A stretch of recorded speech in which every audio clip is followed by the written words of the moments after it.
بسم اللہ الرحمن الرحیم۔ السلام علیکم ورحمۃ اللہ وبرکاتہ۔ ناظرین کرام، آج ہم جانیں گے کہ حضرت یوسف علیہ السلام کی قبر دریائے نیل میں کیوں بنی۔ تو مزید آگے بڑھنے سے پہلے آپ ہمارے چینل کو سبسکرائب کر لیں اور ویڈیو کو آخر تک لازمی دیکھیے۔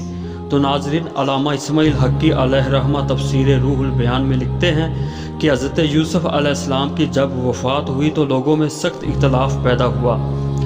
ہر شخص یہی چاہتا تھا کہ حضرت یوسف علیہ السلام کی قبر ان کے اپنے ہی محلے میں بنے، کیونکہ لوگ آپ علیہ السلام کے کردار اور اخلاق سے متاثر ہو چکے تھے۔ لیکن بعد میں پھر یہ اتفاق ہوا کہ آپ کی قبر دریائے نیل میں بنا دی جائے، تاکہ دریائے نیل کا پانی آپ کی قبر کو چھوتا ہوا گزرے۔ اس طرح لوگ پانی سے فیض یاب اور برکت حاصل کرتے رہیں، اور آپ کی قبر پھر دریائے نیل میں بنا دی گئی۔ لیکن بعد میں 400 سال بعد حضرت موسیٰ علیہ السلام نے آپ کے تابوت کو دریائے نیل سے نکالا، پھر ملک شام میں آپ کے آباء و اجداد کے پاس دفن کر دیا۔